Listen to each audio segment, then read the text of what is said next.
This episode is brought to you by marketing consulting firm The Bonafide Lyrics and Marketing, LLC, where creativity meets business. You can check us out at www.theblm.com for more information on how we help local artists and creatives maximize their business presence.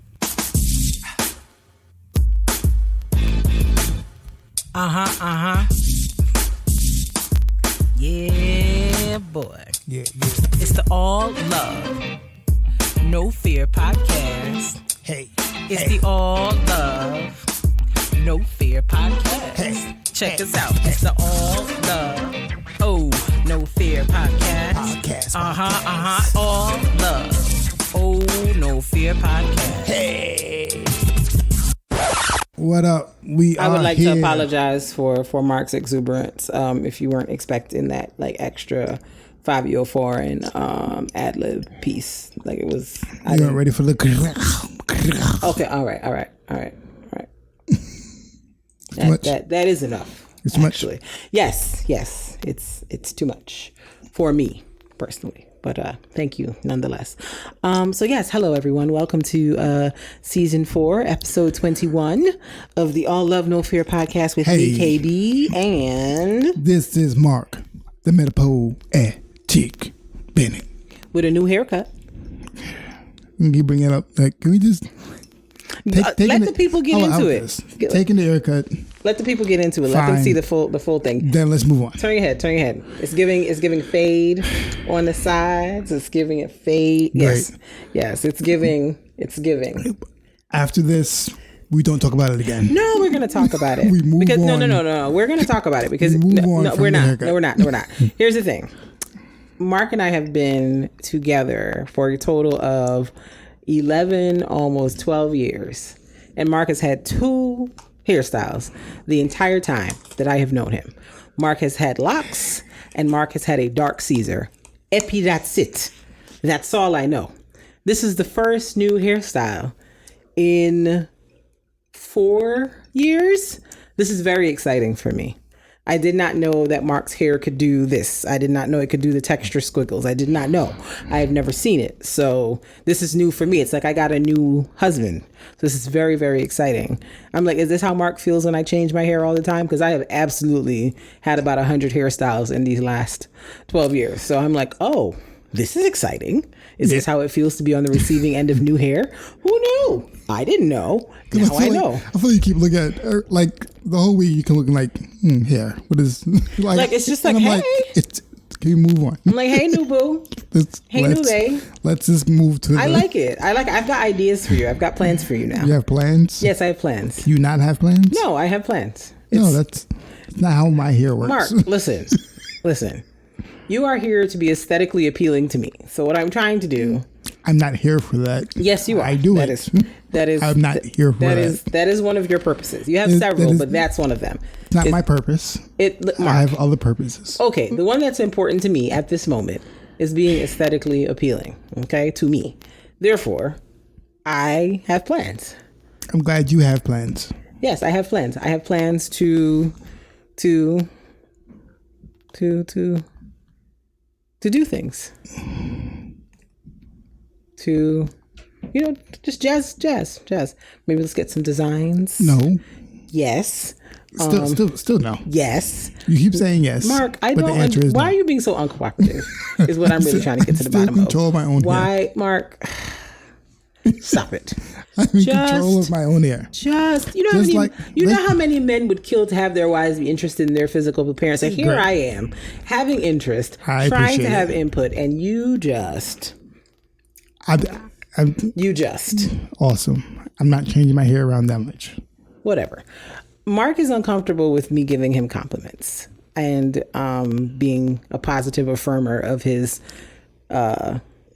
physical aesthetic. So I'm working to make sure that we're getting there. I don't think I'm uncomfortable with the compliments.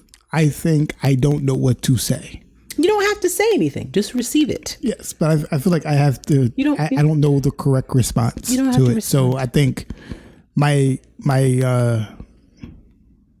hesitation and my stumbling is like what to say. No, you don't have to say anything. You could just say. You could just be like. You just nod your head, Like, I received that. Or you could just say thank you. Like, it's basic and we can keep it moving. But I feel like I'm excited to see what other new looks you can give me. Simmer down. No. I will not simmer. Turn it down. No. I'm all the way up. I'm all the way up. Nothing can stop me. I'm all the way up. Shorty, what you want? Okay. I got what you need. All right. So you're the only one that can come on the podcast and act up. It's just you. The one time I do it, now it's all right. We gotta relax. To season 4. As many episodes documentedly that I have put up with you carrying on, but I can't carry on. Not one time. This is your host, Miss KB. I already introduced myself. You don't need to introduce me. I introduced you. Me, Mr. Mark, Metapoetic Bennett. We are here to do a podcast. Oh, now we're here to do a podcast. All of a sudden, it's all business. We're here to do a podcast now. Okay. We're here for podcasting. Wow. That's crazy, my guy. To speak some things into someone's spirit that needs it. We're here for inspiration. You're here for annoyance. That's what you're actually here for. We're here to inspire the masses is what we're here to do. So we should take some time and do that. So take some time to tell you. I'm going to be a troll now for the rest of this. Awesome. To be clear. Shout out to the people on the Patreon, on the Spotify, on the Apple Podcasts, on the Google Podcasts, all the things. All the Podbeans, all of them. Yes, all the things where the podcast be streamed at. Thank you so much for all of you. Yes, y'all are awesome. We appreciate y'all rocking with us.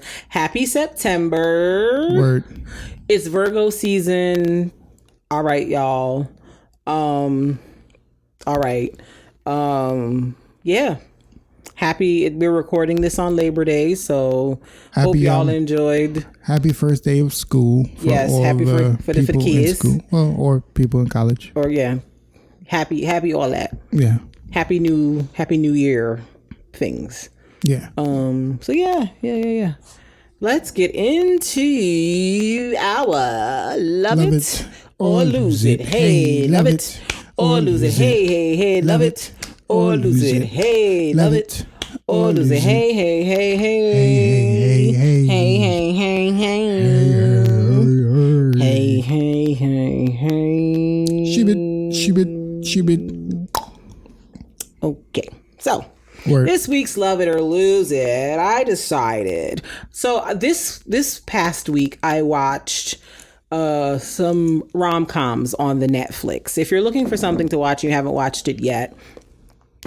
Check out Really Love on Netflix with Kofi Siriboe from Queen Sugar and Michael Ealy, Tristan Wilds from The Wire, and I can't remember the name off the top of my head of the main lead actress, but she's a up and coming Black actress. She's South African, I believe.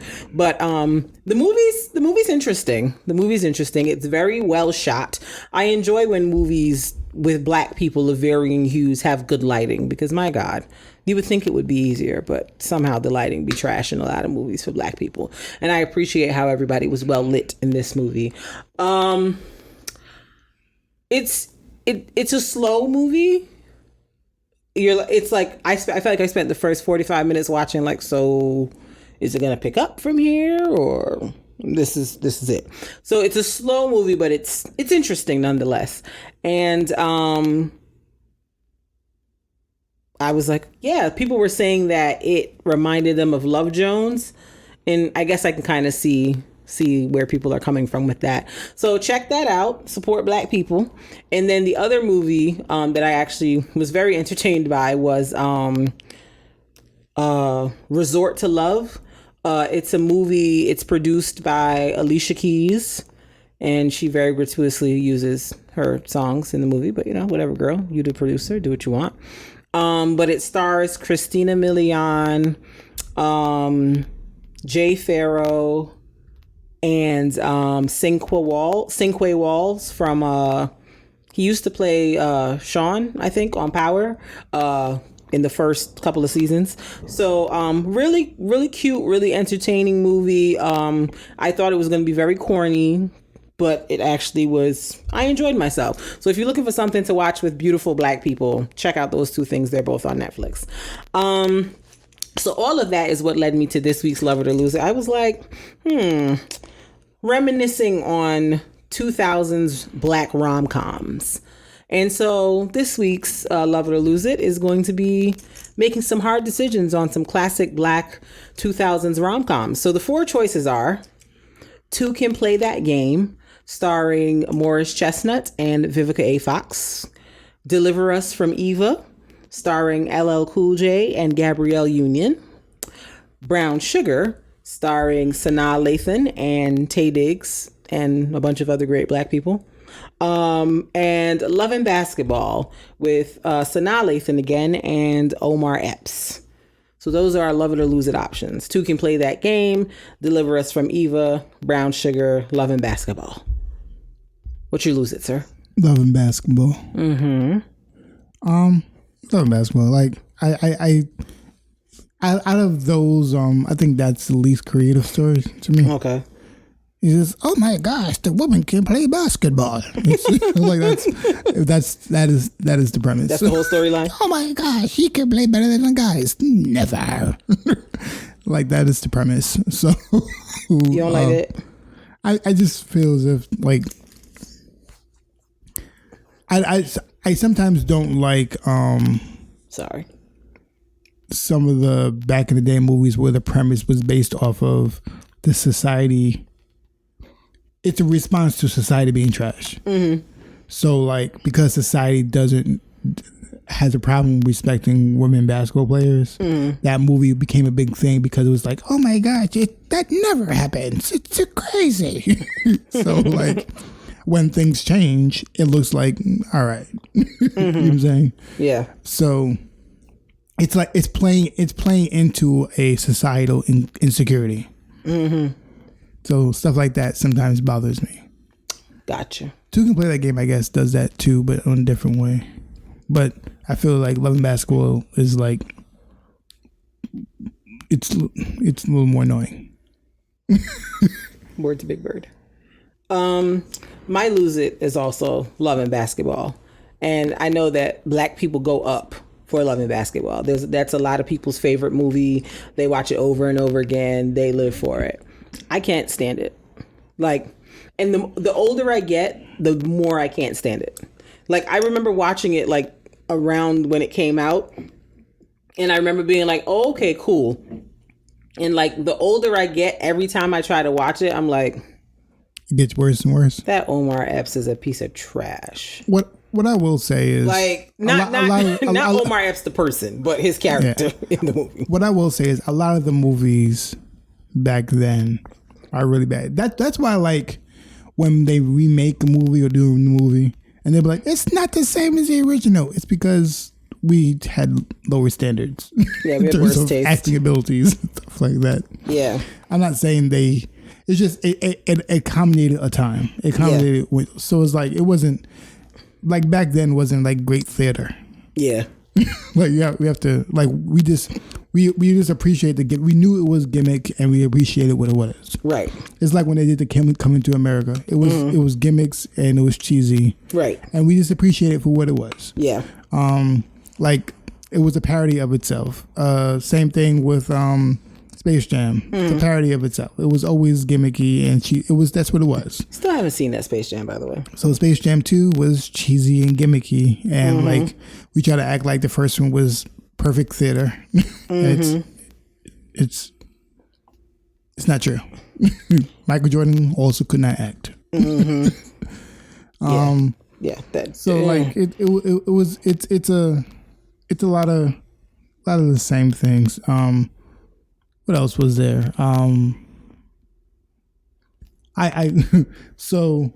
I found out that there was a Drumline too. Who knew? Yeah, you told me that. I was like, when did they do that? Was Nick Cannon apart? Like, I think it's only on Prime. I think Nick Cannon was one of the producers. Okay. And like I didn't watch it, but I saw like the comments about it, and the comments were like, the first one was better, and like some of the comments were like didn't really sell me on like that it's really bad. It doesn't seem like it was that bad because the comments weren't like were saying like the first one was a classic, it was bad acting. I was like, Nick Cannon can't really act. I just looked up the thing. The guy that's in Black Lightning. Yeah, is the guy. Yeah, and it's about a girl. Like it's like the what I've seen from like some clips is just it's just not the same level of production. They didn't probably have the same budget. So like you're not gonna get the same camera angles and stuff like that because like they had like what I saw, like the camera angles aren't going to be the same. It's not the same production company. It's not the same level of production. Right. But it's Drumline. Like yeah, I'm gonna watch it. I want to watch it. Like I had no idea there was a second Drumline. It's Drumline. I was under a rock when they talked about this. I have no recollection of this. It came out in like 2013, 2014 apparently. Oh, okay. I completely missed that. So I'm like, you know what? I'm gonna have to watch it because I want to see now. I remember hearing about it in passing. I feel like I missed whatever that was. I don't remember hearing about it or anything. Yeah. Yeah. But yeah, go ahead. Love and Basketball is also my lose it. Yeah. I felt like the whole premise of the movie was annoying.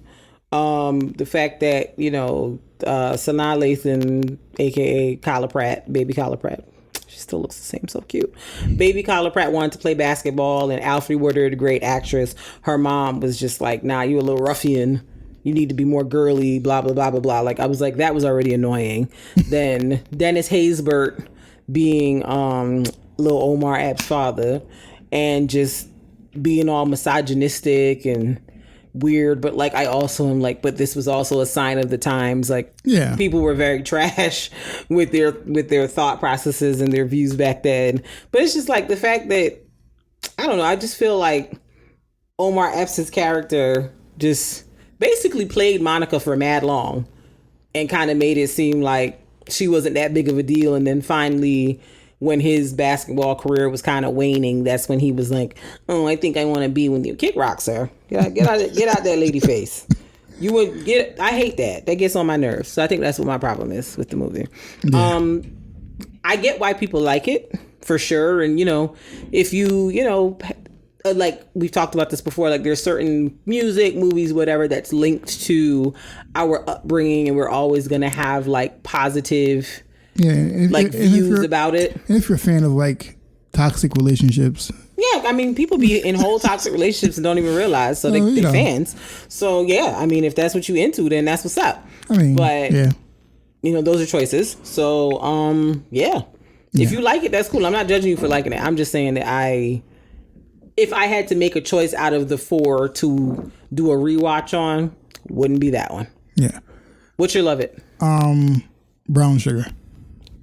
I thought you would say it. I figured you would say that. Yeah, it's like, it was, number one, it was an interesting concept in the first place. Mm-hmm. It's a great concept that hasn't been done before, and people were excited about it. Mm-hmm. I'm not even sure if it's been done since. Mm-hmm.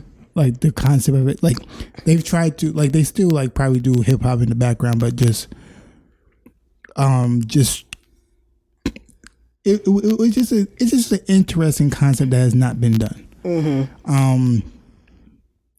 The funny thing is it trying to take a shot at like pop hip hop, pop hip hop, which is what we have today, essentially. Yeah. So it kind of like took shots at that, at like people making it for that, and then trying to make hip hop more genuine, and like it was an interesting concept, right?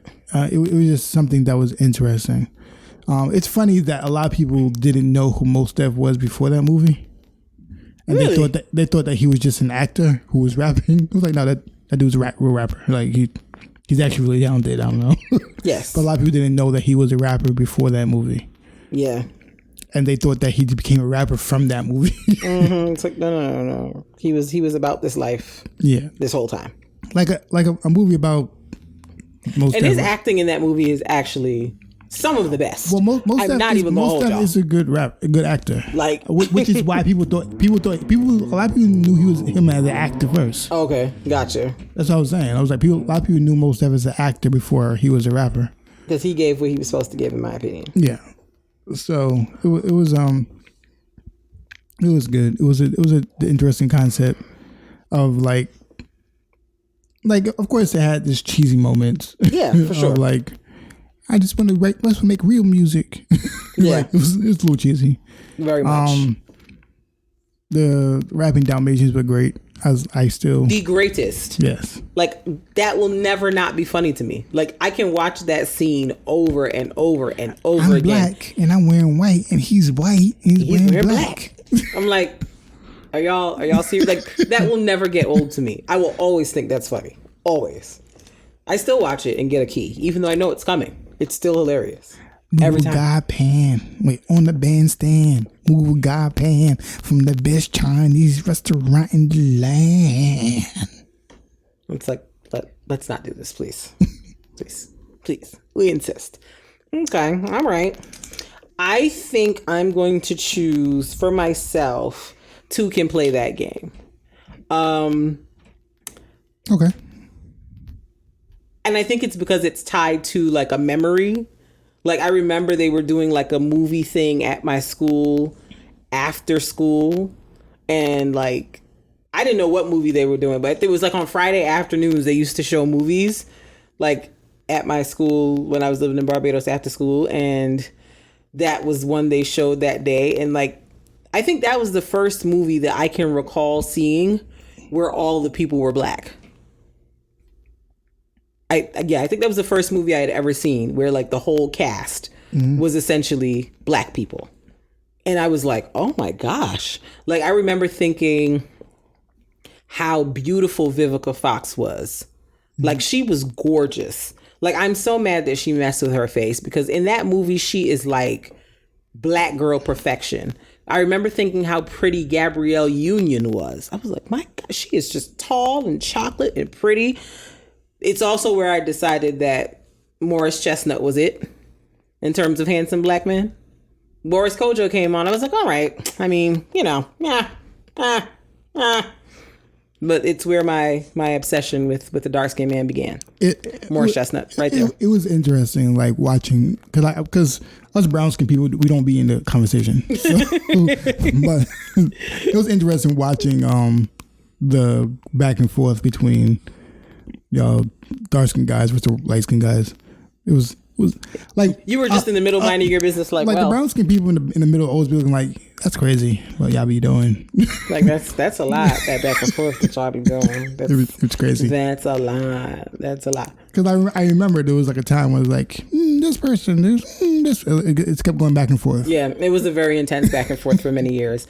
I also liked in the movie like the breaking of the fourth wall. That Vivica, like, I liked that. Like, I realized that I think that's the first time I think I ever like watched something that was like that too. And I realized like I actually like when, that happens in like movies and shows. There was a couple of Black movies that did that. Yeah, they just blow up the fourth wall. I think that's the first one I can remember seeing. There were a couple of those where they did that. So I liked that aspect of it. And I just liked the storyline, because it was just like, they were both playing games, and then Anthony Anderson's character in that movie was a gem, because Anthony Anderson was onto the games that Vivica Fox's character was playing. He was like, yo, she doing this because this. And then Morris Chestnut would be like, nah, that's not what she's doing. And Anthony Anderson's like, bro, I'm trying to tell you. And I will not, my favorite scene.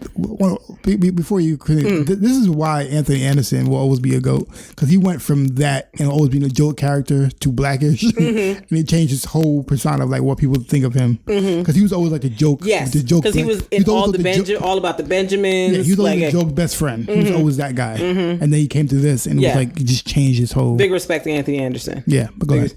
My favorite scene from Two Can Play That Game, and I was like, that inspired me in my life mentally for how to handle situations with men.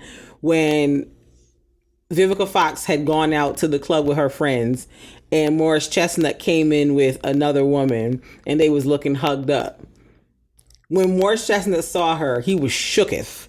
And she went over and played it cooler than a cucumber. She was like, hey, what's up? How you doing? Nice to see you. Shook the girl's hand and everything and walked off. And her friends was like, what's that about? And she just played it cool. I was like, meanwhile, Morris was shaking in his boots. I said, that's how you handle those types of situations. That was a teachable moment for me as a young girl. And I was just like, you don't ever go nowhere, cause no scene, flip tables over. Don't do all that. Keep it classy. Keep it cool. Leave him wondering what just happened and whether he's in trouble or not. It's a fun time. So it was a great life lesson for me as a young lady.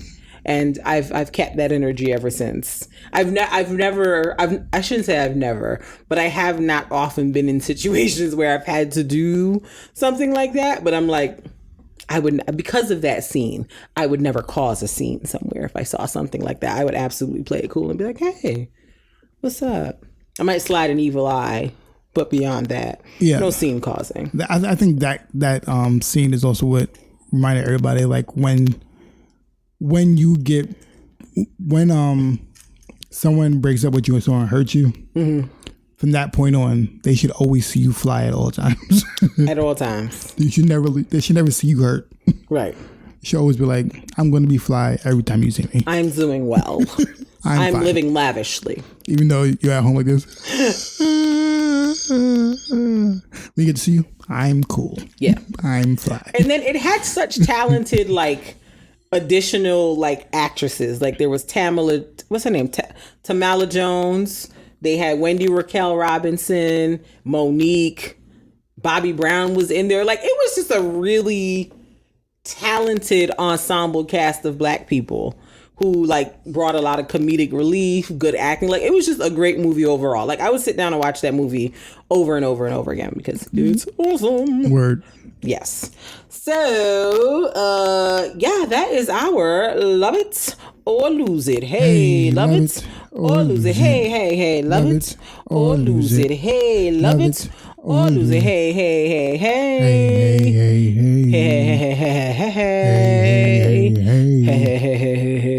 yeah. Shoot it. That's fine. All right. Let us move on to our main topic. You with these, what you call it? Open mic snaps, stressing me out a little bit. But okay, we're going to move on. So this week, we wanted to talk about something that's kind of controversial, depending on which side of the fence you're on. But worthy of exploration just because I have a hard time understanding some of the viewpoints. So this past week, Lil Nas X posted a picture on the internet, and it's of him in, like, you ever seen like a maternity shoot where the person has on like a floral crown type thing and they've got on like a sheer kimono thing and they're like holding their belly, and it looks like he did some type of either, prosthetic stomach or makeup or something to hold this belly, and it's basically promo for his album. He's like, I'm birthing this album, it's coming out I think next week or something like that. And he posted on the internet and people were up in arms. So before I get into why people are up in arms, I guess my thing is, I saw the picture and was like, oh, it's Nas Xing. Like, Lil Nas X is like a walking troll. Like, he intentionally does things to rile people up because he knows it riles people up. So I literally saw the picture and was like, oh, all right, and moved on. Because I know how Lil Nas X moves on these internet streets. If you follow him on Twitter or on Instagram, he posts a lot of provocative, like, and this is even provocative, right? But like he does things that are considered irreverent, for lack of a better word. Like, that's just his shtick. Like, that's just what he does. He does a lot of shock value things. And so to me, I'm just like, okay, all right, got it, moving on. But, the people were, some of the people were very bothered by this post. And so it, birthed, see what I did there. It wasn't intentional. I thought about it after I said it. It birthed several think pieces Instagram lives, Twitter autobiographies about Lil Nas X and the example he's setting. And the thing it falls back to every single time, this concept about the emasculation or feminization of Black men.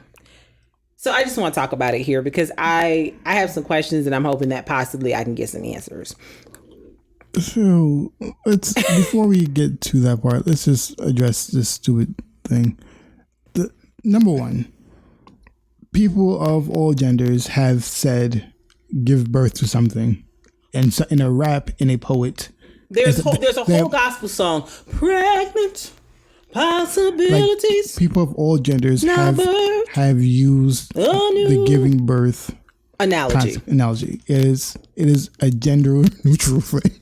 Like, people have used it for many times. Yes, we know. Women, biological women, and I'm not fit to argue with nobody about this.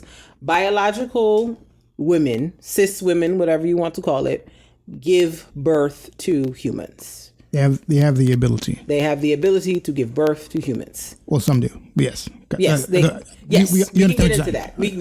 Yes. And this is not disrespect to people who, have fertility issues. We completely relate and understand. But yes, we understand that biological men born with male genitalia and internal reproductive organs, whatever the case is, cannot physically birth a human. We understand. So the fact that people have done this artistically, said those words, and everything, this is just a visual for that. All right. People are making a big deal because it's Lil Nas X, because of what he said before. That's why people are trying to connect to it. And it's a bunch of nonsense. It's not that serious. It really isn't that serious. The think pieces are what's making me upset because it's stupid. Like someone was saying, oh, kids going to think that boys can get pregnant. No one's going to think that. That's not how that works. Do the children go to school? Do they teach biology at the school? That's not how that works. Why would they think that, darling? Yeah, it's a foolish concept. If they do that, they're going to say, "Oh, can boys get pregnant?" No. Move on. And that's the answer. It's very simple. And I mean, it's a very simple concept. Yes. And if they go in, they can try all they want, and guess what? It's not going to work. So it's really a moot point. It's really exactly. No matter how much they think they can't. So it's a moot point. It doesn't make sense. Do you have ovaries? Do you have a fallopian tube? Do you have a uterus? If the answer is it's a very very foolish argument to get that caught up under. Exactly. It's a very foolish argument. Yeah, there's no point in furthering that conversation. That's like saying someone put something in a movie. Can that happen? What's in a movie? It's the same. Like, what was that movie with Arnold Schwarzenegger was like pretend pregnant? Yeah. Girl, we know it's not real. Yeah, like all you have to say is like, is that real? No. And move on. It's really very simple. It's not that. Media has a lot of untruths all the time. If you see a dinosaur in a picture, are they dinosaurs? No. It's not going to happen. It's a very foolish argument. Yeah. Very foolish argument. And also, my argument. Foolish argument. So I have a few questions. Oh, before you, are you finished, or did you have something else to say before I cut you? Yeah, people need to relax. Yeah. Are we going to go into the next part about the masculine? Because I'm going to. We're going to get there. I kind of know where that. I know where it kind of sparked from, and like people are. You first. Yes. So for one thing, why is it that whenever somebody from the LGBTQ community does or says something that is on social media or it becomes public knowledge, the first thing people jump to is, but the kids. Until your kid is at least 10 years old, you as the parent or guardian are in full control of what they see, whether it's through TV, their tablets, or whatever other devices. How would they stumble upon a Nas X picture that was posted on Instagram? How would they see it to begin with? How would they get there? How? And if they got to it and they ask you a question, just answer. It's not that hard. Just explain. Like, I'm not they're making it difficult for people they're making it so people have to have difficult conversations with their children. He's not really pregnant. Difficult to who? That's the end. Difficult to who is what I want to know. He's not really pregnant. Because kids, I feel like people act like kids are stupid. Kids are actually far more perceptive and far smarter than we as society give them credit for. Like, just answer the question. Like, if it doesn't come up now, it's going to come up at some other point and you're still going to have to answer the question. So why are you making it seem as if you're being put in some uncomfortable, impossible position and you don't know how to address it? Like, how did you foresee your child like navigating this world? Like, what did you think was going to happen? And how long did you think you were going to be able to avoid certain questions? And again, talking about, but the kids don't have anything to do with this conversation. The kids don't have any feelings about this. If the kids see it, they just want to know, oh, I've never seen that before. What's that about? Just like anything else that they would ask you about that they've never seen before. So I'm not sure why this is suddenly the thing that the kids are going to be so confused and up in arms or in awe about. They see food they've never seen before and they ask you what that is. What is the difference in this conversation? Help me understand, because it does not make any sense to me why people are acting like suddenly the kids are going to, like, their brains are going to explode if they see it. I'm like, first of all, like I said before, there's up to a certain age at least where I think parents and guardians are in full control of what their kids see for the most part. I mean, yeah, some kids, you know, their parents might give them a phone a little bit earlier or whatever the case is, but I'm like, what are y'all, what is it that, how would your kid be just randomly seeing this is my question. If you're such an involved parent who's so on top of what's going on. Also, I realized that like people don't like disconnect anything. I'll talk about that then go to my point before. Meaning like people kind of connect, even though they're all part, like if you go to LGBT, like even though we say those letters together, they're not all one and the same. Yes. Right, but people connect them. Yes, yes. So, like, when he does that, people automatically connect transsexual, they connect drag. They think they're all, and people automatically think they're all the same too. Right, and there is overlap between them. Yeah, but in some cases, but it's not the same. Yeah, meaning like just because you're a transsexual doesn't, like, if I was biologically a man, but I feel like I was a woman, doesn't mean that I'm automatically attracted to men. Right. I can still be attracted to women. Right.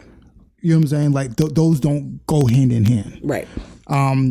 People who dress in drag, who dress in dresses, doesn't automatically mean that they're attracted to men. Right. Sometimes they're still attracted to women. Or that means that they want to be women. Yeah. Sometimes they just like drag just means I just want to wear. I like wearing women's clothes. That doesn't mean that at all. Yes, I had a professor in college who wore drag on the weekends, had a whole wife and kids and a whole professional life, but just liked to wear women's clothes. That's what they was into. Those have nothing to do, like, it's like people don't know how to separate them. Yes. So like people are like, oh, it's like this. It's like it's not. It's not necessarily. It's not really. It's not necessarily true. So it's a lot of crazy stuff with that, I think. Yeah. I think my guess for Lil Nas X, based off of what I've seen, I think he's just more of he's homosexual who just likes drag. Yeah. Because he did the Nicki Minaj costume and stuff. Yeah. Like, I think he just likes drag. I don't think even think I'm just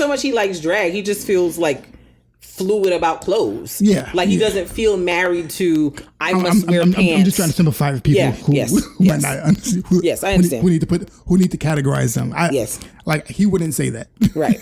But I think I'm trying to help people who need categories. Yeah. That is, I think, more of what he is. That's fine. Right. The other thing that, no, go ahead. Sorry. I'm sorry. And then my statement back into like, as we transition to like the main topic about people thinking that men are becoming more effeminate and stuff like that. I remember a few years back, and I think this got in people's heads, and it never left. It was it Dave Chappelle? It might have been Dave Chappelle. It might have been Dave Chappelle, where he was saying how like in the when he was acting, people kept asking him to wear a dress. Was it Dave Chappelle? Yeah, I think it was Dave Chappelle. And he kept wearing a dress, and he was like, "Why they keep wearing a dress?" And they kept trying to put black comedians in dress, saying that you won't make it to you wear a dress, which is. And if that part is true, that's still a corporation thing. Right. Corporation issue with black men. Right. I don't understand how that connects to a person doing things on their own. Right. And or track like they try to connect that with everything. Right. Because Dave Chappelle said that, and they use that for everything. Right. They use that for every time there's a guy who's homosexual or transsexual or anything like that. They're like, it's because they're trying to. I'm like, that is actually just their choice. Right. Like, stop assuming that everybody is just a puppet in someone's hand. Right. Sometimes people just want to do what they want to do. It's not always being controlled by something. Right. People just want to do things. Right. But like, and they're not so deeply, like, they're not tying everything to this deep conspiracy or whatever you want to call it about stuff. Because like, and I think it comes from people feeling as if like, I don't feel that way. I feel it's crazy doing that. So obviously, if they don't feel like it's crazy doing that, then there's something wrong with them. Right. Right. Because if I feel so adamantly against it and they're doing it, something's wrong with them. Right. Because they shouldn't feel that way. Yeah. And it's a weird. Right. It's just weird, like people, because like people believe that everybody has the same thought. People think that all black people have the same thought, and if they don't, there's something wrong with them. Yeah. So it's a. Right. It's a weird. Right. Like, we can't say black people are not a monolith, but then not give space to black men expressing themselves in a way that may be different from what the majority thinks is what a black man is supposed to look like. Because I feel like we as a community are trying to decide what black masculinity looks like for the whole community, and it's not possible. It's not possible, because gay, straight, bisexual, anything in between, everybody's expression of what manhood looks like is going to be different based on their upbringing, based on their own experiences, based on who they are innately as people. It's just going to be different. So, and the reality is, we have to stop falling into this trap of hyper masculinity that we feel like black men have to be all the time. Right. I think falling into that trap is actually more damaging, more harmful to us than anything else. We feel as if like we have to be hyper masculine, right, compared to everybody else. Like, we have to be more physically in shape, more sexual. We have to be more like, talk more manly. We can't change our octaves. We have to walk manly. Like, it's just all these things we feel like it's very performative. Yeah, and honestly, it does come from slavery. Yeah, it comes from like how we have to be the more manly lifting man. Like it's that mindset. It's like that they've put on us, and we've adopted ourselves. Right. And you know the argument too, like, speaking of slavery, is that the slave masters used to do buck breaking, and they would like rape the man in front of the women to break them down and make them seem less powerful in their community. And so that's why black men have to carry themselves a certain way, and why we can't support, black men that are like not walking to the beat of the masculine drum as the rest of us. And it's like, yes, those things happened. They were awful. They were terrible. They were a lot of things. But they also did hyper masculinity. So like, both things happen on both sides are wrong. Yes. Like, both sides of someone trying to break somebody into something else is both wrong. Yes, both are wrong. The reality is there shouldn't be these standards we put on either side. Right. Either side standards are wrong. Right. Let the person be who they want to be. Like that is where the concern is. Right. Like, is it possible on both sides? Like, so, like some people might be doing things, a lot of people aren't. Right. Like, my first question when we start going down this like effeminizing black men or emasculating black men conversation, it's like, but who are black men trying to be masculine to or for? Like, who is the measuring stick of what masculinity is, and who are you trying to perform this for? Who told you or who said this is what being masculine looks like for a black man, and this is how you have to act it out? Like, who are you trying to prove masculinity to? And the reason I ask this question, because I don't know if you remember when we had gone to California like 2 years ago, and there was a picture of Billy Porter in his like tuxedo dress situation that he wore to the Oscars or the Golden Globes or one of those things. And my dad was like, you know, that's what's wrong with like, you know, the black community or like black men, like, you know, that's why people think we not masculine, blah, blah, blah, blah, blah. And in my head, I was like, and I said to him, I said, who?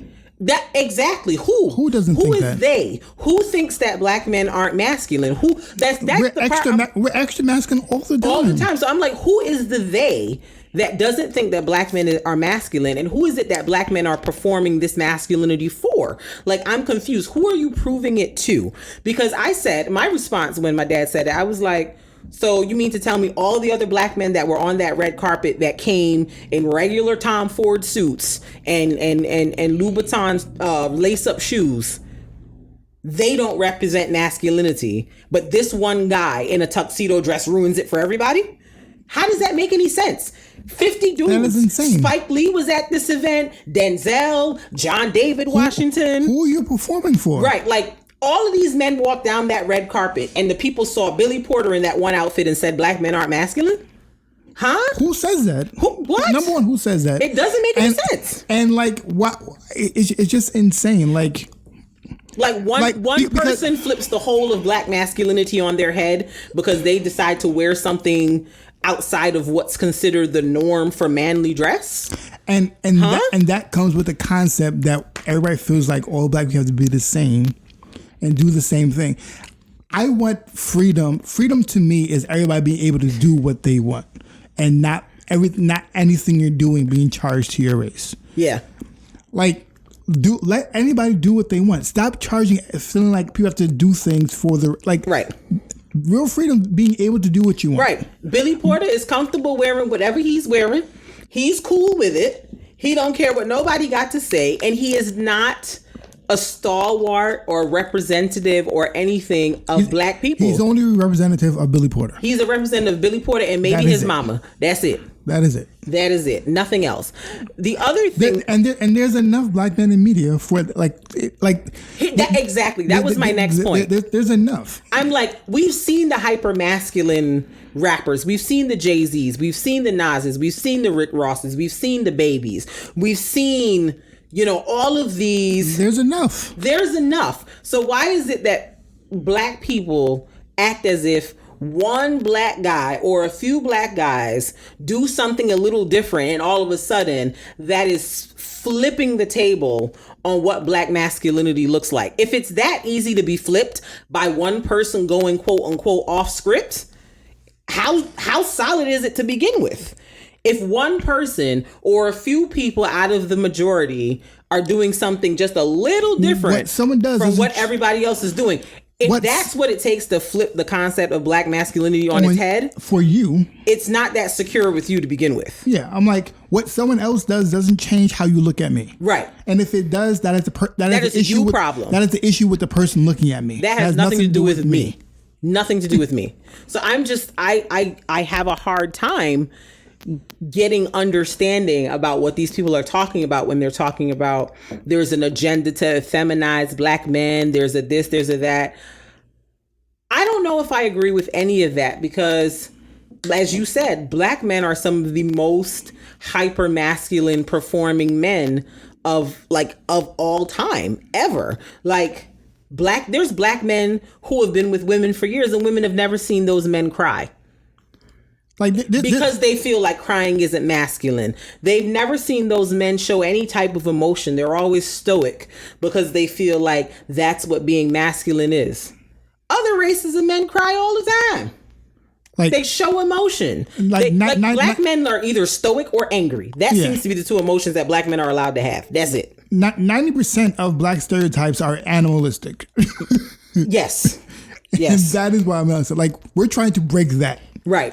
So, like, I'd rather have this, like, at least breaks up the monotony of that we're animalistic all the time. Yes, that's true. Like, break up that monotony. Like, we're always told as animalistic characteristics every time. Yes. It's like there's a lot. Like, we're robot. And they do it with black women, black men. Like, they keep putting these animalistic characteristics on it. Like, let us just be human. Right. And it's like, what is the problem with a Billy Porter or a Lil Nas X expressing their humanness in the way that they express it? It's like, how is that bothering you? How is the focus not more on let's try to work on helping tear down some of these animalistic, non-human, like, perceptions of black people? Because you're trying to tell me that white women clutch their purses when they see a white man coming, when they see a black man coming, still in 2021.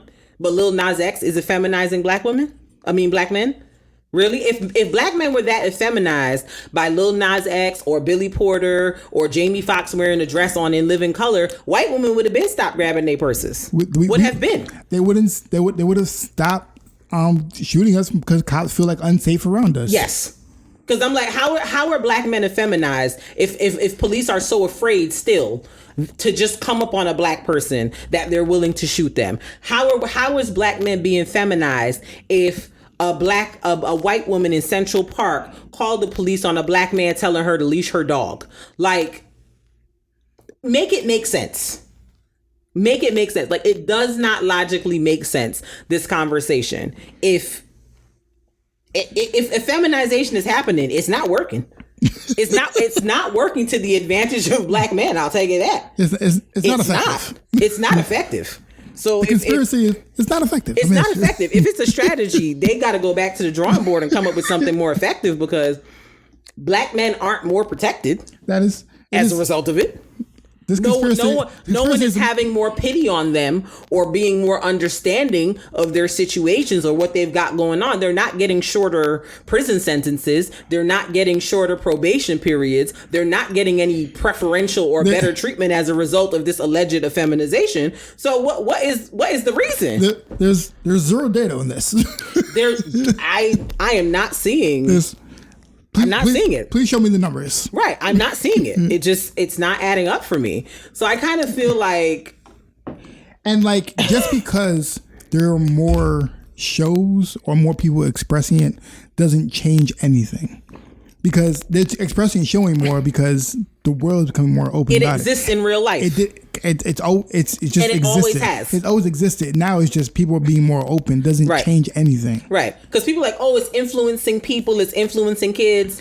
If that's the case, then we would have a lot more Claire and Cliff Huxtables running around. Because as many as y'all run around here talking about the Cosby Show raised me, the Cosby Show was my example, but then y'all still got multiple baby mamas and working off the books jobs so you don't have to pay child support. It obviously didn't influence you that much because you're still a bum. So come out of my face with the nonsense, please. Like it's stop. It's just nonsense. Stop now. If that's the argument that is influencing people, then at least 50% of us black people should be in interracial relationships, because all I see on TV is interracial couples all day long. So if that's the influence, we shouldn't even be sitting here as a monoracial couple.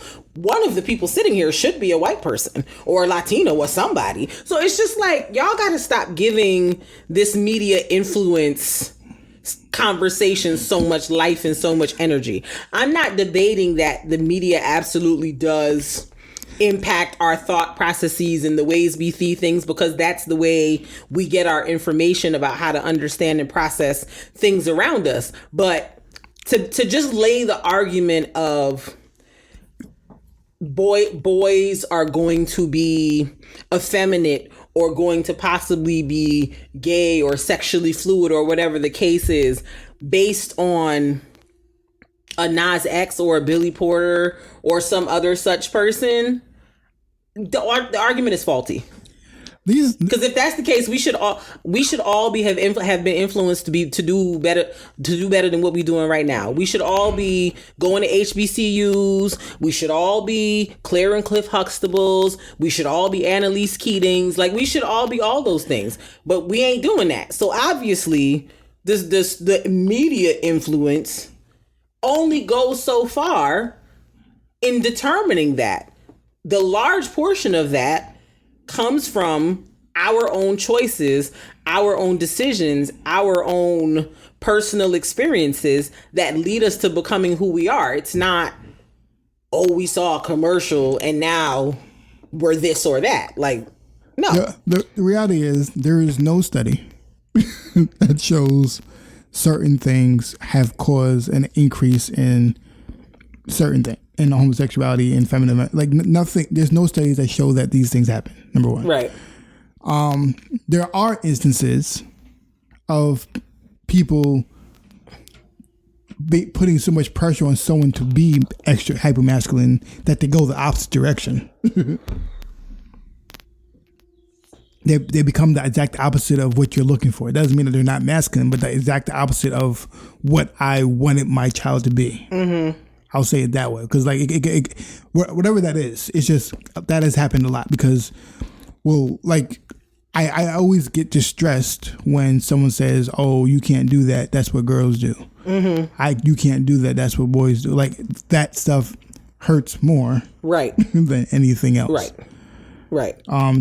Doing stuff like that will always hurt more than anything else. Because what if they like doing that? Yes. Then they're like, oh, I'm not like doing this. Something's wrong with me because I like doing this, and this is not what boys do or girls do. Yeah. So that hurts more. Exactly. Yeah. Like, I enjoy doing this, but you're telling me boys are not supposed to do this. Right. So something's wrong with me now. Yes. And now you're creating a complex that, now you're creating a complex, and you're creating an individual that is unsure about themselves. And let me tell you something. If a child grows up unsure of themselves, they don't magically become an adult who is sure of themselves. They spend much of their adult life either making bad decisions or being incapable of making a decision because they're unsure of themselves. Or in therapy, trying to break that down so they can figure out what they're doing. Exactly. Meanwhile, they're terrorizing other adults that they meet later on in life because they haven't yet figured out or unpacked or unraveled how to get past that unsureness about themselves. And so I think we be focused on the wrong things. Instead of being focused on this alleged effeminization storyline, how about we get focused on, keeping Black boys out of the school to prison pipeline? How about we focus on working with young Black boys who are in juvenile facilities and getting them the resources they need to, overcome whatever, like, mental health, behavioral issues, whatever it is that has led them to be in this particular situation. And how about Black men take up the mantle of, working with organizations like the Innocence Project or starting their own organizations to get Black men who are wrongfully accused and convicted of crimes out of prison? Like, why are Black men not focusing, these Black men who are so concerned, like Lil Boosie? Let's pause for a second. For an allegedly straight young man, Lil Boosie is always up to the times on the Alphabet Community's news. And when I say Alphabet Community, I mean that with the most respect. I just didn't feel like saying all the letters. But Boosie is always nose deep in the Alphabet Community's business. Nose deep. I don't know any real straight man who is that up to the minute about LGBT issues. I don't know one. Not one. Who is up in the mix and always has something to say. Like, I saw an interview with him on The Breakfast Club. He was going back and forth with Monroe Flame, who is an older LGBT gentleman who does drag and stuff like that. And he was going back and forth with Monroe talking about, but you know, Monroe was basically saying, Monroe has a child, a son, who's I think like late teens, early 20s. And Monroe was like, I wouldn't want my son to be gay or part of this community because of how hard it is to be Black, male, and LGBT in this world. Not because I think something's wrong with the community, but because I know how hard it is. I have lived it. I experienced it, and I would not want that for him. Boosie was like, nah, but I feel like, you know, all of this is giving the kids too much say as the parent. It's about what you want and what your say is. And Monroe was like, nah, like if the kid is expressing that this is how they feel, this is how they feel. It don't matter what you think or how you feel. It's not going to stop how they feel. And Boosie was going back and forth about that. Then the Lil Nas X picture came out and he back in the news. Boosie, you don't talk about your music nearly as much as you talk about what the LGBT people is doing. Is there something you want to come to the front of the class and tell the people, Boosie? Because you are far too busy. Every time I talk about you, it don't never be for nothing, right? First, you're wearing Kappa jackets or sweatshirts you shouldn't have been wearing. Now you're in the LGBT business. Why can't you just make music and hush? Didn't nobody ask you for all of this commentary? I cannot understand how you are, as an allegedly straight man, have this much time and energy to be commenting on something that has nothing to do with you, allegedly. The streets say that it's different, but you know, whatever. I'ma say allegedly. So it's giving very much pressed. It's giving very much triggered. It's giving very much this affects me and that's why I'm talking. So I just need him to simmer and just mind his business. I'm sick of hearing it. Every time there's an LGBT story, here he come. Why is you here? But for real, like just let's focus as Black men that have this much concern about effeminization. Let's focus on building up other Black men. Let's focus on enriching the community and bettering the community for Black men and Black women. Is it the same thing? That was what I gasped at too. So yeah, that's just my thought process. Y'all can go on and do what y'all want to do. That is y'all's business. Were you going to say something else? Yeah, just chill out, son. Yeah, just relax. Everything. Oh, this is what I was saying. I was going to say, like, it's interesting that when you were saying about like the school to prison pipeline, people in prison and stuff like that. A lot of times, people are in prison or committing violent crime, stuff like that, is because of hypermasculinity teaching. Yes, agreed. A lot of times that happens. Agreed. Is they don't know how to where to put their. They don't know how to express their emotions correctly because they were told not to express them. So they put that in violence, and that happens a lot. So like it actually connects to that. Yes, it's actually very detrimental to our actual community. Your hypermasculinity is hurting the community in that way. Yes. But I do want to move on because that bothered me. Yes. Speaking of, we're talking about people who are in the community. Rest in peace to Michael K. Williams, the actor who played Omar from The Wire. We just saw a news report pop up that apparently he was found deceased in his apartment today.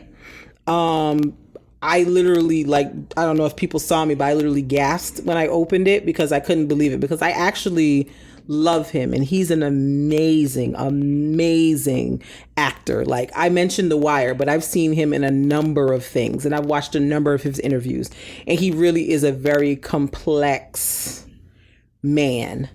And, I remember watching an interview where he basically was like, he's open. Like he was fluid. He didn't consider himself straight, gay, any of those things, but he was very much quote unquote masculine and, very much living authentically in who he was as a person. So rest in peace to him. He was in his 50s. This is just really sad. Yeah.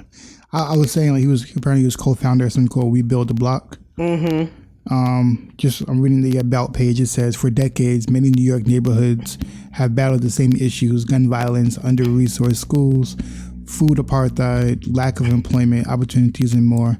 Instead of strategically and intentionally investing in communities, the city of New York has invested huge amounts of money into over-policing and public safety approaches that are not working. Introducing We Build the Block. We are a community-led movement to bring our voices to the front of the conversation on public safety. We're organizing our voices to advocate for our needs, elect leaders we can hold accountable, and build solutions to the problems we face. Our work can replace over-policing with better community-developed and led models that protect and free us all. Mm-hmm. Which is kind of what you were saying, like creating a program for that. Yes, so. Like do something productive to make a change in the community. Okay. That is. Yeah, so it's kind of like a instead of having the police in the community, we police our own communities. Yes, and just walk around and control, like which I feel like he's been a big part of. Yes. He seems like I think he does a lot of stuff with that in general. So. Yes. We literally just saw him, not in person, but we saw him the DMX tribute. At the DMX tribute at the BET Awards, and he was definitely channeling DMX. Like, I thought it was DMX when the camera first panned. I said, oh, X came back. Because it looked just like him. The stance, the outfit, everything. Apparently he was 54 years old. They're saying, and I don't want to say it, but they're saying it may have been a possible OD from heroin or fentanyl, which is crazy because there's another comedian, Fuquan Jackson, that passed away recently from fentanyl-laced cocaine or heroin. So they're saying that they found drug paraphernalia in the apartment, and that his nephew found him in the home. So yeah, he talked a lot in his life about like struggles with, drug addiction and stuff like that. So so sad. Rest in peace to him. Prayers up for his nephew who found him, because I can't imagine what that must be like to find someone that you love in that state. So very, very sad. Very, very sad. May he rest in peace. All right. Do we have anything else? Yeah, I think that was it for that. All right, y'all. So we would love to hear more from you all about this topic. If you have any other thoughts, angles to consider, things we didn't think about, we would love to hear from you. Hit us up on social media, All Love No Fear PCast on Instagram, All Love No Fear P1 on Twitter. You can also email us, alllovenofearpcast@gmail.com. And we have a Facebook page there too. You can comment on either one. All Love No Fear Podcast and All Love No Fear on Facebook. So thank y'all. This was a good conversation. Word. Yes. Word. Up next, it's our Artist Spotlight. This week's Artist Spotlight is an artist I learned about from the WizKid album. WizKid has a song out now, You Don't Need No Other Body. Literally, that's the African song of the summer. I've literally been hearing it everywhere. And so the person who is singing that hook is actually a young Nigerian lady by the name of Tems. Her full name is Temilade Openiyi, and she is from Nigeria. She is 26 years old. She was born in Nigeria and then moved to the United Kingdom, like it seems all Africans and West Indians do at some point. While she was in school, her music teacher noticed that she was, seemingly gifted, and she started to learn the piano. And basically it kind of took off from there. In 2018, she recorded a song called Mr. Rebel, I'm sorry. Then, she released some more music in 2019. Then Khalid, the R&B singer, recruited her to join him and DeVito on a song called Know Your Worth. And from there, her career just kind of took off. Now most people seem to know her name from the song that I was just singing that she has with WizKid. And she also, I believe, if I'm correct, is on Drake's latest album on Certified Lover Boy. So sis is out here making her mark. She's only 26, and we love to see a young queen win. So this is Tems with her song Damages that came out in 2020 on her EP called For Broken Ears. So get into it. Damages.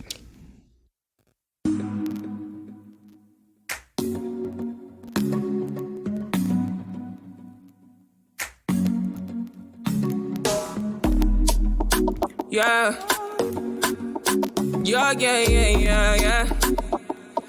Classic. Back then when I was a new youngin', shawty, you were tryna run on me. I've been going on my own. I've been doing things unknown. Said day one, you running right back. Say the drama, you running off track. It's a one life, you tell me one life. One time, you tell me one time. Open your eyes, baby. Can you be wise, cause I'm a bride, baby. I'm on the way, I'm on the run, baby. Leave me alone, take it by now. I put you on it. Say you want chance to what it on me. I feel now what it back. Turn you right around, take it my way. So tell me what you need from me now. I know what you need to be now, cause I'm done with it now. No more damages now. Say, tell me what you need from me now. I know what you need to be now, cause I'm done with it now. No more damages, no more damages.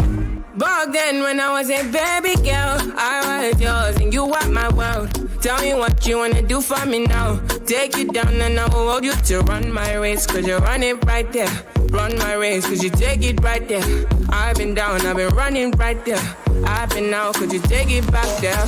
Pull up tonight, I might be risky. But me stomach, forget the whiskey. But you still wanna get back with me. You tryna be the one and deal with. Don't got my phone, you're not in my band. You missed the way in not the one chance. I live my life, don't need you with me.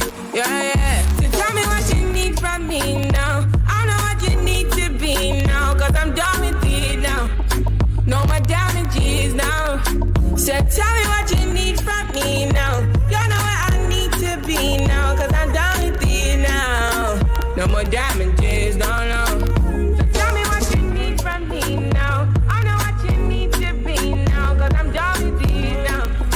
No more damages now. So tell me what you need from me now. I know what you need to be now, cause I'm done with it now. No more damages, no.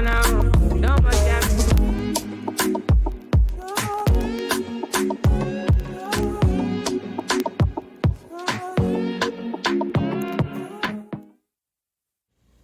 All right. Word. That was Tems, Damages. These Nigerians is killing the music game, okay? I don't know if y'all know, but these Nigerian artists is giving what it's supposed to give. They not missing, okay? They not missing. So put some respect on their name, okay?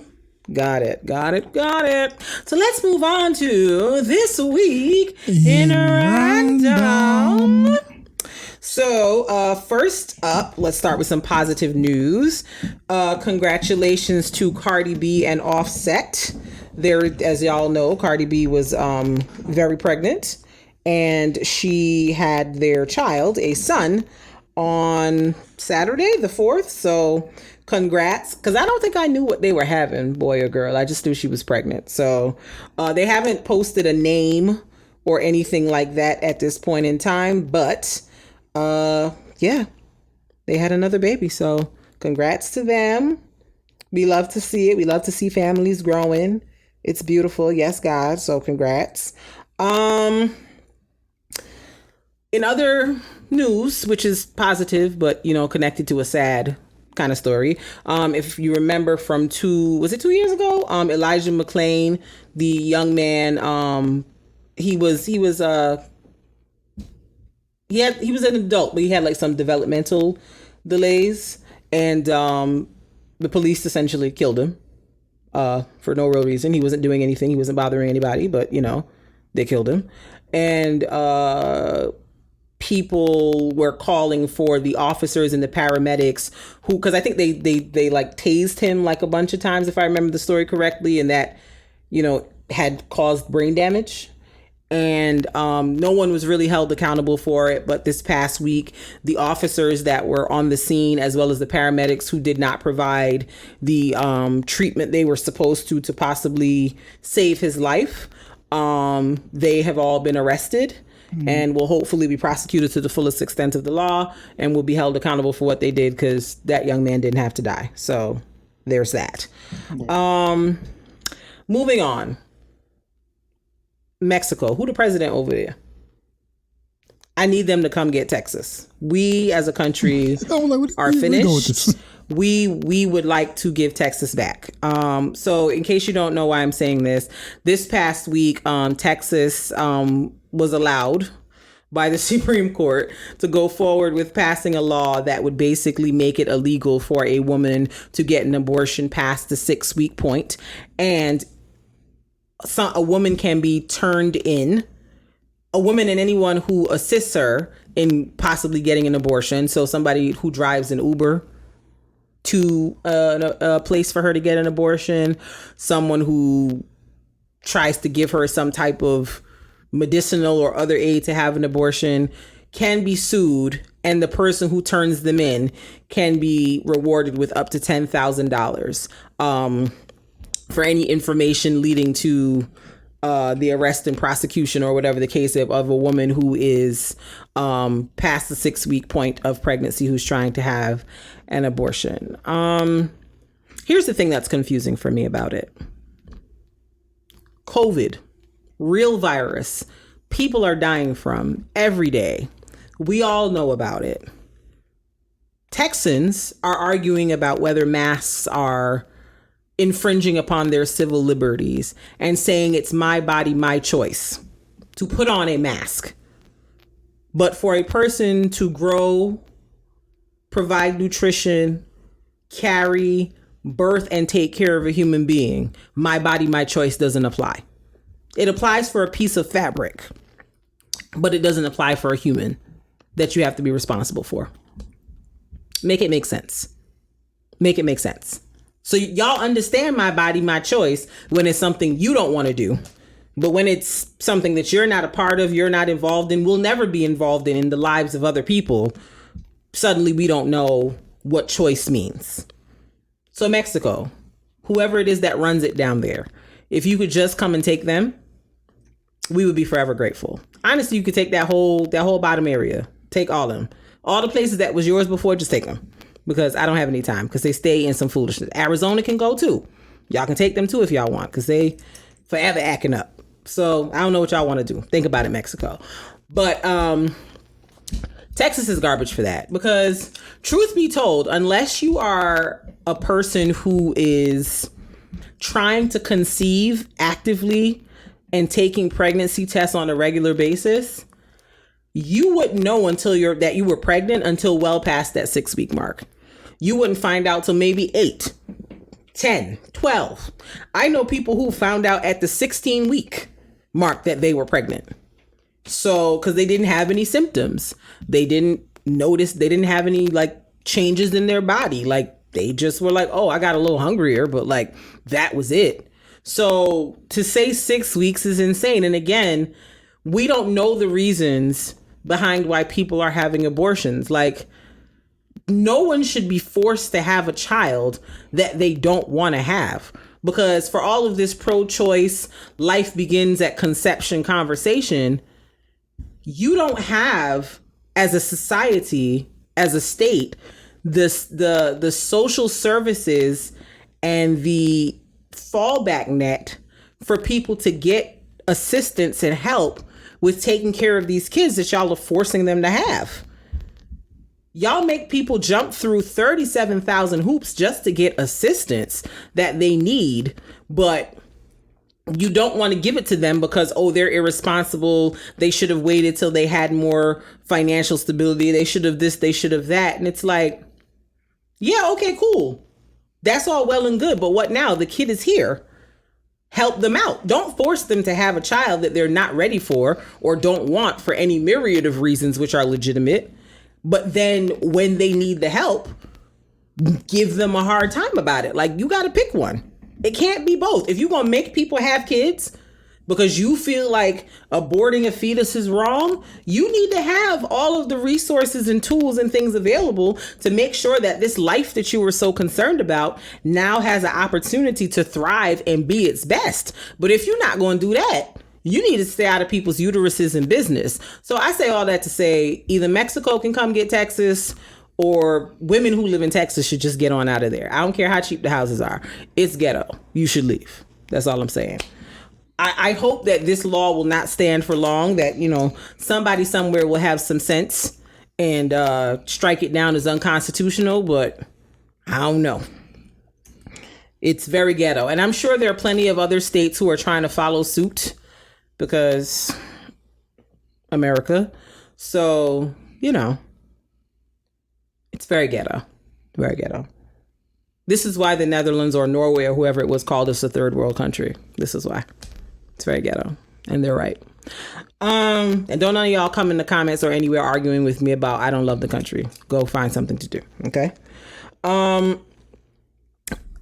Rest in peace to those who lost their lives, unfortunately, in the flooding that was a result of Tropical Storm Ida.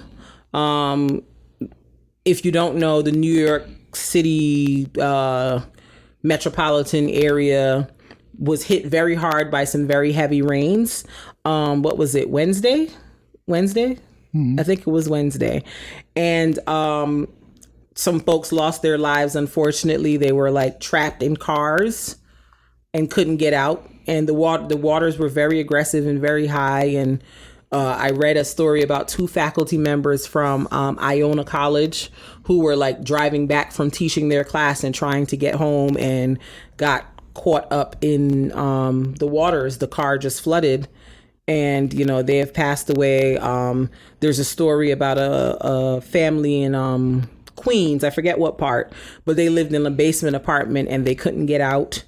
And so they drowned. And, you know, I think they said like the death toll is something like 40 something people. I saw like videos of tornadoes in New Jersey. It got very crazy weather wise. And if nothing else, you know, we know that we are not prepared. New York is not prepared. This side of the country is not prepared for any kind of hurricane type situation. If something like that would ever happen, New York would be washed away. Seriously, no joke, no exaggeration. So yeah, it was very sad. You know, subway service was down for a while. Buses were down. Like it was a slight mess for like a day and a half. But you know, rest in peace to those who passed away. Like I'm sure that was awful. Yeah. Let's sigh. It's been a week.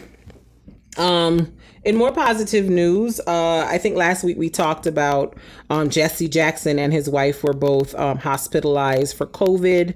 I believe I read either yesterday or the day before that they are both back home after being hospitalized. Oh, no, I lied. Reverend Jackson's wife, Jesse Jackson's wife, she has been released from the hospital and is back home.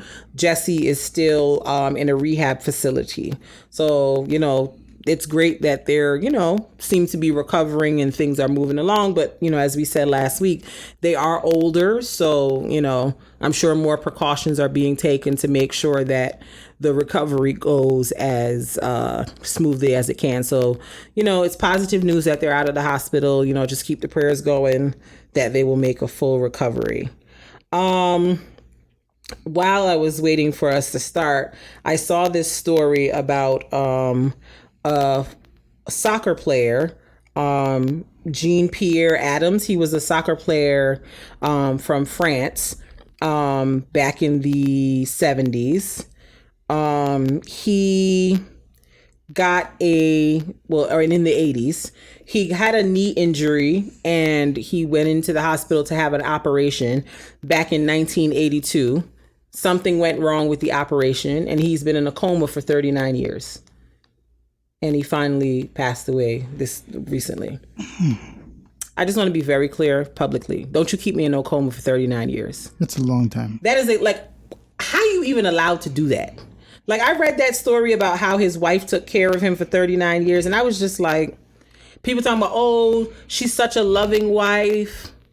Nah, I have questions. That's a long time. That man was in a coma for almost 4 decades. What? That is a long time. That man was in a coma longer than I've been alive. What? Even if by some miracle he was to wake up out that coma, what he supposed to do? In his mind, he was dreaming. Right. The world he went into that coma before does not exist. It is a whole different situation out here. Like, I want to read more about that story because I'm like, how, Sway? Can you connect the difference between dream and reality right now? Like, what? Like, 39 years? Like, what? Huh? Like, I can't understand. Like, what are they doing? Like, what? I don't understand. Rest in peace to him. Hopefully he is finally at peace and resting, because I cannot imagine that. That sounds insane to me. From the person being in the coma and a person being a family member or a friend knowing that somebody, like, that's just all the way around insane. But rest in peace to him. The story was crazy. Oh, never mind. Apparently people in coma are unlikely to be dreaming. Oh, okay. I don't know what that's more distressing. Yeah, I'm like, so what are you doing over there? That is more distressing. I don't like that. I want to read more about this story because it is interesting to me. Like, I didn't even think you could keep someone in a coma on life support for that long of the time. Like, yeah, that's. I did not know that was a thing that you could do. Like, and everything that happens in the real world, you kind of hear, you're aware of, and you kind of know what's going on. Yeah. 40 years? Yeah, that sounds torturous. No. That sounds torturous. The whole time he's like, yo, can someone kill me though? Like, can someone just turn this machine off? Someone, please. For 40 years? That sounds awful. Just all type of conversations you hear and that you can't be a part of? No, that sounds torturous. Get me out of here. So no, I don't like that. But I will read more about this story because I have genuine fascination about this. Next up, I don't know whether I'm afraid of Drake or whether I applaud him. I'm somewhere in the middle. Drake has somehow managed to be a bully and a troll while finessing most of us into believing that he's a nice guy. Why am I saying this? So Drake released his album, Certified Lover Boy. He purposely waited, in my opinion, until Kanye put out Donda to put his out. Secondly, apparently there was an Andre 3000 song on that was supposed to be on Donda, but they decided, whoever, not to put it on the album. But of course, 3 Stacks came and gave us what 3 Stacks gave, which is excellent rap. And, you know, people are talking about the song. It's going around, whatever. Come to find out, Drake released the song. And in the song, Kanye is dissing Drake. And I'm just like, how'd Drake get the song? How did Drake get the song? Who gave it to him? How was he able to release it? How has he successfully navigated us to talking about how great Andre 3000 is and totally disregarding Kanye's album? It's scary, but masterful. And I don't know if to be proud of the young man or afraid. I'm in the middle. Because how Drake did that, how he finessed that. We talking about his album and 3 Stacks first. We ain't talking about Kanye. It's like, what Kanye? But 3 Stacks though. Like, the fact that there's people posting about the verse and posting whole Instagram caption monologues about how great 3 Stacks is, I'm just like, Drake is awful. He's a troll. Kanye, whatever it is you did that, man, go and apologize. Please. He's never gonna let up. He's going to keep doing this to you. He's going to drive you insane. And the whole time look like the good guy. That's the messed up part. That you gonna look like a jerk. You gonna be driving yourself crazy trying to go back and forth with this man. He just gonna be sitting there like, I don't even know what happened. Whatever it is you did, I need you to go over there and make it right. Because he's gonna keep dragging you for eternity. He's never gonna let it go. He's a Scorpio. They don't let anything go. Whatever it is you did, fix it. Because Jay-Z politely dragged you and moved on.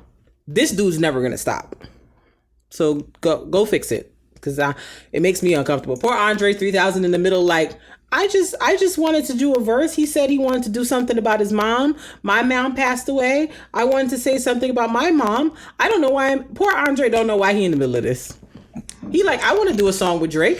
I want to do verses with people. Like, I don't know why I have ended up in the middle of this situation. Also, stick a pin. I think Andre is confused. Also, in that note, it was also interesting how he decided to put out who he wanted to do a verse with in the process. He was like, also, just since we're here, can I do a verse with Kendrick?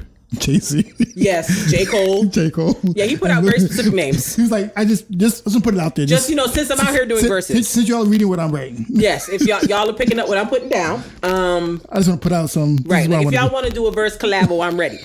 I'm prepared. I want to do verses for these people. I think Toby should shoot his shot because Andre seems open to verses. So I think Toby should hit him and be like, so what's up? Can we get a verse? Because it seems like you out here doing them. So, if you wanted a verse for 3 stacks, now might be your time. Now might be your time. But yeah, that was the most interesting turn of events that I did not see coming this week. I do want to see a Andre and Kendrick. Does sound interesting. I want it. I'll purchase it. That does sound interesting. Oh yeah, speaking of the Jay-Z verse on Drake, just if y'all didn't know, he's definitely talking about Dame Dash. Yes. Definitely. Without question. and I would urge Damon to just be cool and say nothing. He's not going to, but it's cool you said that. But again, Jay-Z's another petty, will keep stuff going for a little while kind of guy. And I feel like he put it out as like a say something, Damon. Say something. I've got more. It's definitely don't say something, Damon. He did it specifically. He was like, hey, I'm going to do a verse on Kanye's album. I'm going to do this verse on Drake's album. So you don't think it's those two. Right. So now you know who I'm talking about. Right. It's very clear. It's very clear. And it's a little uncomfortable, but that's those rich people's business. Finally, what is wrong with people?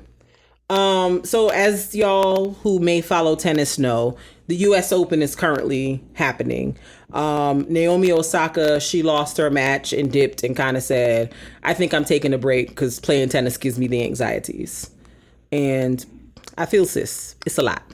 Then Sloane Stephens, who won the US Open a couple of years ago, another young black player, she lost her match to Angelique Kerber. And apparently she got 2,000 plus death threats with people wishing to hurt her leg, to break her leg so she's never able to play tennis again, wishing she gets raped because she lost. What's wrong with people?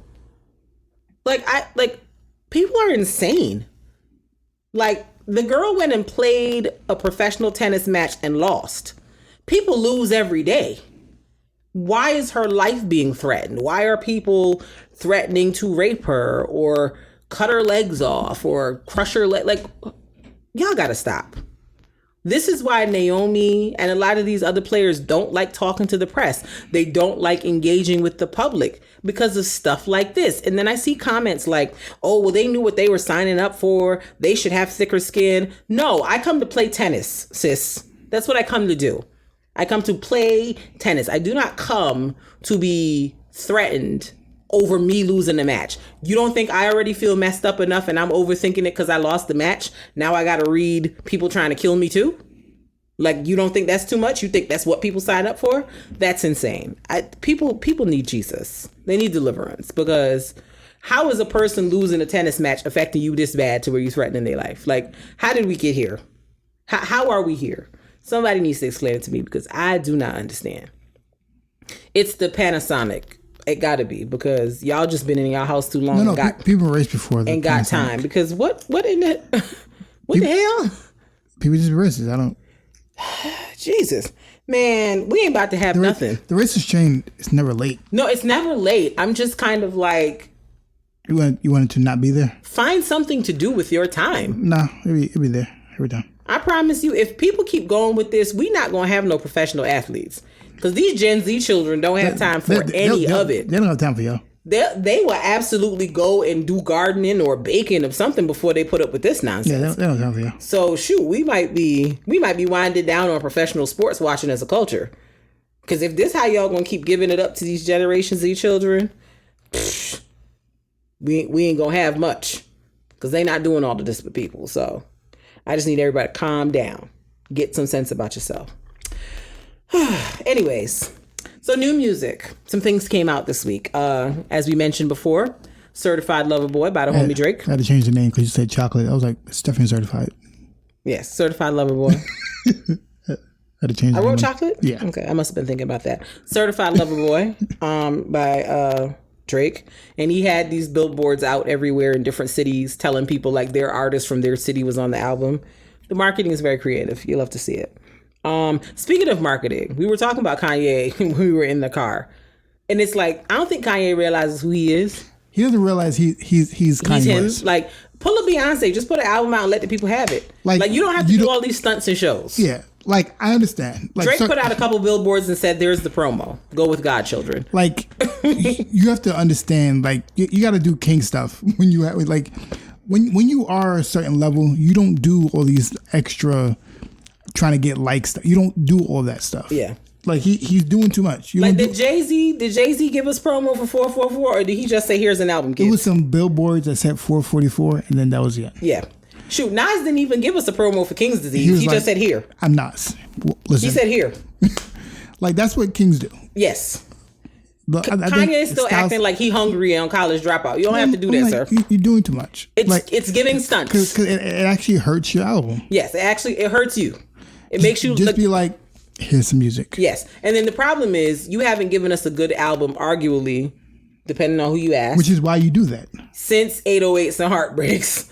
And so it's just like Beautiful Dark Twisted Fantasy. Watch Your Throne. Well, I don't count that as a Kanye album. I count it as a collab album, but I know what you mean. Yeah. You haven't given us a good album in about 10 years. So when you keep doing these stunts and shows to give us what you give us, it's just... Yeah, like... No, actually, Twisted Fantasy was after, right? Yeah. But whatever. Just put that album out and go. Like, don't do all these theatrics, the listening parties, Marilyn Manson. Like, it's too much. You are Kanye West. It's giving stunts. You don't have to do all these things. It's giving stunt queen. Everybody else who's a king and queen, they don't do these. Like Kanye West, like a few people, like I said, they keep doing these stunts and you don't have to. Right. They keep doing, like, Nicki Minaj, you're Nicki Minaj. Just put some music out and go. Yeah. Just rap. That's it. That's just put some songs out of rap. You don't have to do all the extra stuff just rap. Put some beats. grab Primo. Rap. Here's the album, and then go home. That is the end. Like we're not asking for a lot. That is all. Like that we're not. It's not much. It's not a lot. Do all the extra theatrics and extra stuff. Child, when Rihanna put out Anti, I feel like sis gave us some pictures and said, "Here, I'm Rihanna." She gave us visuals. She gave. When Rihanna puts out an album, she can be like this. Guess what? I'm Rihanna. Listen to the music. Right, like that's it. Like she don't do all of that extra. Because I'm Rihanna. That's right. Because I'm Rihanna, you can listen. Right, like she just literally was like, "Here's some visuals. Here's some pictures." Has a big enough hive. He can do it. Yes, like we don't need this from you, sir. Just be like, I'm Kanye West here. Don't do this no more. We don't like That's all you have to do. Because at this point, I refuse to entertain the album simply because of all the stunts. And the one song I did listen to wasn't enough for me to want to listen to the rest of it. So, boy, bye. Yeah. Lady Gaga, as my friend refers to her, released the album, Dawn of Chromatica. I appreciate that Gaga still makes music. I don't know who's still listening to it, but I appreciate that she still makes it. She has a hive. She does have a hive. I'm not a part of it, but kudos to her for continuing to release music for her hive. And finally, the fastest man in the world, Usain Bolt, has released a reggae album, a dancehall album called Country Youths, with a gentleman named NJ. I believe NJ is a singer, and the two of them are going back and forth on this album for about 14 songs, I want to say. So it's a full album. It's not an EP. It's a full album. He's trying to make the transition from a former Olympic athlete to artist, and we respect it. Big respect to the youth them. So yeah, get into it. Word. So that's it. That's all I got. Anything else you got to talk about on this here afternoon? Just celebration this 25th anniversary of AT Aliens.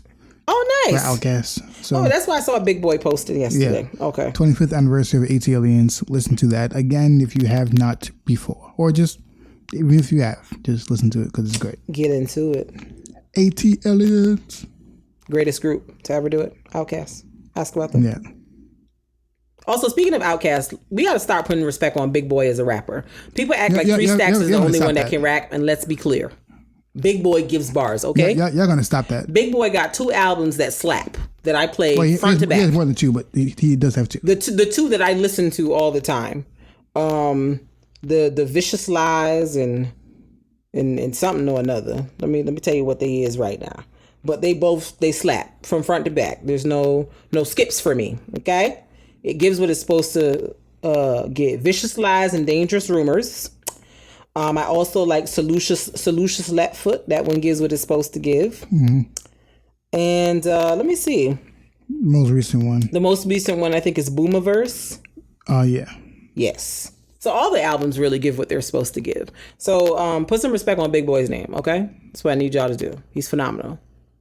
Lord released an album too. I'm only saying that because I wish Lord looked younger, like her age. Okay, let's wrap the podcast up. I'm not even because at first I was like, did he say Lord? Because I'm like, first of all, you know who Lord is, and then good night. Okay, it's been great, y'all. Thank you for having us. Thank you for listening. We appreciate y'all's support.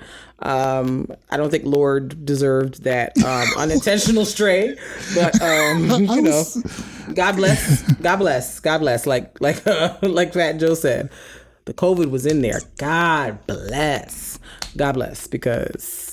Wow. I was confused because I'm always confused about how old she is, and then I look, oh, she's okay. Wow. Okay. So yes, we appreciate y'all. Thank y'all so much. The episode. She's 24. It's a hard 24. She is 24. I was given 16 at 24, so I'm like,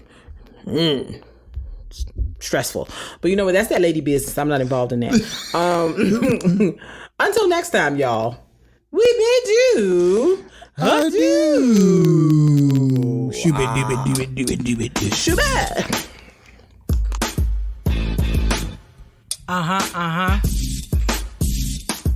Yeah, boy. Yeah. It's the All Love, No Fear podcast. Hey. It's the All Love, No Fear podcast. Hey. Check us out. It's the All Love. Oh.